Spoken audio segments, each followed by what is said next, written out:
So today I want to go over a classic Warlock build that gets even stronger when you use it with Prismatic. And this build is going to be heavily focused around the synergy between our exotic weapon and our exotic armor piece. So starting out with Necrotic Grip with its exotic perk, which is Grasp of the Devourer, damaging a target with a melee poisons them, dealing increasing damage over time. Defeating a poison target spreads this condition. Now, what this description doesn't say is that this synergizes very heavily with any of the weapons of sorrow, and we're going to be using Thorn, which is one of those weapons. And the special of Thorn is Mark of the Devourer. Rounds pierce targets and deal damage over time. Kills with this weapon leave behind remnants. Now, how these synergize together is that any weapons of sorrow will actually trigger the poison from Necrotic Grip, so you don't have to use a melee for the Necrotic Grip poison to actually be applied to targets. So at a base, all you would really need to do is have both of these equipped, and then you use Thorn, and it's going to apply all of your poison damage, getting kills with Thorn, then killing any of those poisoned enemies would also spread it to everything. And it's actually going to do a ridiculous amount of damage.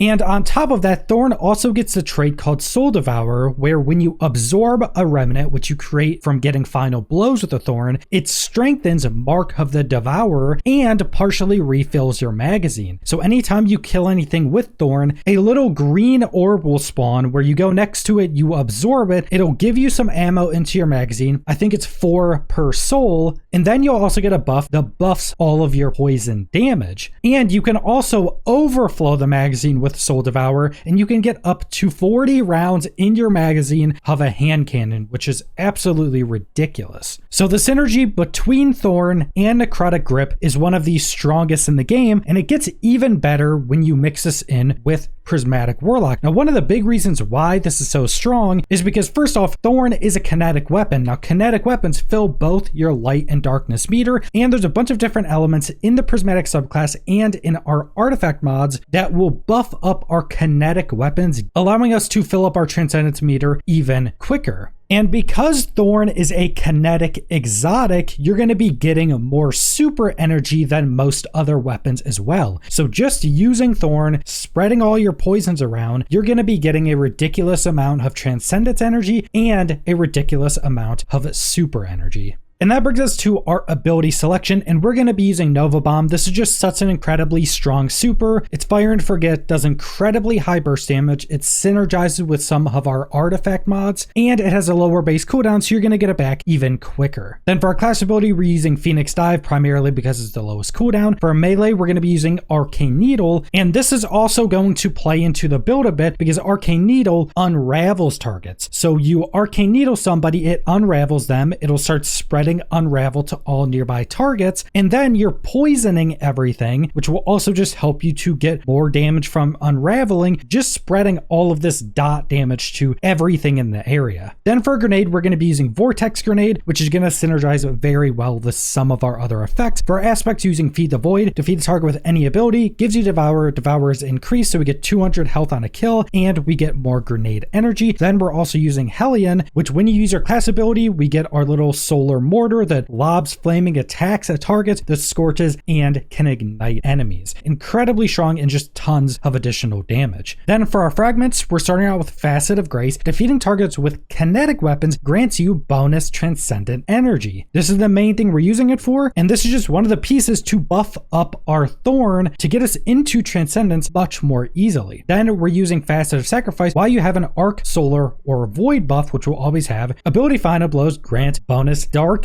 energy. Now this is also good because this helps to offset the increased light transcendence we're going to be getting because of Hellion, because Hellion is light damage, so that will just be generating us more light meter, and now we get additional darkness meter from ability Final Blows as well, and Hellion will also proc that as well, so that just helps us fill up both meters more quickly. Then we're going to be using Facet of Devotion. Defeating targets afflicted with stasis or strand debuffs grants bonus light energy, and because we're going to be using Arcane Needle, we're going to be unraveling targets, which will spread to everything. We get kills. Now it gives us bonus light transcendence energy as well. So we're just stacking on more and more ways to give us a bunch of transcendence energy. Then we have faceted balance. Rapidly defeating targets with light damage gives melee, and rapidly defeating targets with dark damage gives grenades, just to get our abilities back even quicker. And then we have facet of dominance. Our void grenades will now weaken. So both our vortex and our transcendence grenade will both weaken targets and will also be buffing weaken through our artifact mods. So that brings us to our artifact mods. First, you can use whatever you want to counter champions. You're obviously going to want overload hand cannon, which is also something really nice about using Thorn this season, because now it overloads champions. So our main weapon also just has a very easy way to counter one of the champions. The second row, you could pretty much use whatever you want. We're not really using weapons to make use of these. Then in the third row, we have elemental siphon. Rapid final blows with a kinetic weapon or a weapon matching your equipped super creates an elemental pickup that matches your equipped super. Now this is actually pretty cool because now our Thorn will also be creating us elemental pickups. Now we're going to be getting void breaches because we have Nova Bomb, but if you want to use a different super, you could actually do that. You could use Needle Storm, which is pretty similar to Nova Bomb, so you could create tangles that way, or you could use Song of Flame, that'll create you fire sprites. So you actually have a lot of options to change up your super, but also to change up the elemental pickups that will be created by killing things with Thorn. Then we're using Press the Advantage. Breaking a combatant shield grants increased weapons ability, handling, and reload speed. Now, if you're going to be using Needle Storm with Elemental Siphon and you're going to be using a strand weapon, you could switch to Threaded Blast instead. Then we're going to be using Counter Energy. When you or a member of your fire team stuns a champion, you gain energy for your least charge ability, so just be able to use your abilities more. Then we have Void Hegemony. When you defeat a weakened target, you get a small overshield. Both our grenades will weaken, so now we'll just be getting some overshield, which is incredibly strong for staying alive. Radiant Orbs. When we pick up an orb of power, become radiant, our main way of becoming radiant. Then we have Expanding Abyss. Void sources deal increased damage to weakened targets. All of our grenades weaken, so now when we throw our grenades, it'll weaken targets, so our grenades will be dealing increased damage, 25% increased damage, and our Nova Bomb will be dealing 25% increased damage as well, which is one of the main reasons we are using Nova Bomb as well. So just some pretty massively increased burst damage. Then we're using Shield Crush. When you have Woven Mail Frost Armor or Void Overshield, your melee recharges faster. We'll be able to have Overshield sometime. And then while you're amplified or radiant, your grenade recharges faster and deals more damage. And we'll also be able to have radiant a good amount of the time as well. And then for our stats, you're always going to want 100 resilience. Then I'm going 100 discipline so we can have more grenades, which weaken enemies. And then you can choose to go either into strength or into recovery next, whichever one you want. It's really not going to matter either way. But that brings us to our armor mods. Now on our helmet, we're using Kinetic Siphon. We're primarily going to be using Thorn so we can create orbs of power with this. We're using Ashes to assets. Grenade kills give it some additional super energy. Our grenade is still very strong. And then I'm using Heavy Ammo Finder because I'm currently not using a special weapon. So if you can just get more heavy, that's always going to be good. Then on our gauntlets, we're going to be using Firepower. So your grenade final blows create orbs of power. We're going to be using Momentum Transfer, causing damage with the grenade, reduces your melee. And then Impact Induction, causing damage with your powered melee, reduces your grenade. So using our abilities reduces our other abilities, and then our grenades can give us orbs of power. You could also switch one of these out to also use Heavy-Handed, where your melee final blows also give you orbs of power, but that's just a little bit more of how you actually want to play. Then for our chest armor, we're just going to be using any damage reduction. Usually just use any of the elemental resistances. Then for our leg armor, we're going to be using 2 stacks of Absolution, so reduce all ability cooldowns each time you pick up an orb of power. And then Invigoration reduces your melee cooldown each time you pick up an orb of power. This is primarily so we can make sure to have Arcane Needles when we need them to be able to spread that unravel. Then finally, we have our class item. We're using Reaper. Shortly after you use your class ability cooldown, your next weapon final blow creates an orb of power, and we have a low cooldown on our class ability, so we'll be able to create more orbs of power. Then Distribution reduces all cooldowns when you use your class ability near targets, and then Outreach reduces melee cooldown when you use your class ability. So again, just being able to have our Arcane Needle up when we need it. And that brings us to our weapons. We already went over Thorn. You obviously need that for the build. You can also switch out Thorn for the other weapons of sorrow, something like Osteos Trigger, but personally I think Thorn works the best with this build, and something like Osteos Trigger was pretty heavily nerfed, so I do think Thorn is probably going to be the best here. Then you can use pretty much whatever other weapons you want. I'm currently using just a BXR Battler to counter barrier. You could also use like any SMG you want, or just anything to help you counter champions even more. Then for my heavy, I'm just using Edge Transit because this is just an incredibly good weapon for boss damage, using an Envious Assassin Explosive Light Roll, ridiculously strong burst damage on bosses, and that is something this build can be a little bit weak on if you're not using the correct weapons, specifically on boss damage. So having something that's this good against bosses is going to be really good, but you could still use pretty much any other weapon you want in your heavy slot as well. Now, one issue with this build is countering Unstoppable, because we don't really have any way for our heavies to counter Unstoppable, and we need a weapon in our secondary slot to counter barrier. Now, the one way we can counter Unstoppable is Solar Ignitions, because our Hellion does apply Scorch, so it can ignite targets, but that will take a few hits to do that. So if you're solo, you may have to switch up the build a little bit to be able to counter Unstoppable more easily if you're doing specific content. But if you're in a group, you should be fine, because you can so easily counter barrier and overload that someone else on your team should be able to counter Unstoppable. So that's the entirety of this poisoned focus Prismatic Warlock build, and this is just an incredibly fun build. The mix of Thorn and Necrotic Grips is obviously a classic combination. It does ridiculous amounts of AoE damage, and I think it actually works the best on Prismatic. It just gives you so many more elements. You can apply Weaken, you still have Arcane Needle to apply Unravel, you now can Nova Bomb for massive boss damage, and then this also just allows you to get your super and your Transcendence energy back so ridiculously quickly. But that's all I want to go over, so thanks for watching.